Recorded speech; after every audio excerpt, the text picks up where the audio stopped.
እንዴት ናችሁ የቤተሰቦች ሰላም ናችሁ? ዛሬ ባልተለመደ ሁኔታ በጠዋት መጥቻለሁኝ።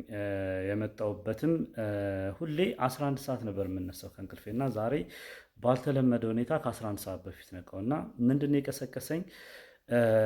የመሬት መንቀጥቀጥ ነው እና በጣም ፈራሁኝ። አጭር ነች ሾርት ነች፣ ግን ፈራሁ እና ራሴንም አየሁ። ለምን ፈራሁ አልኩኝ።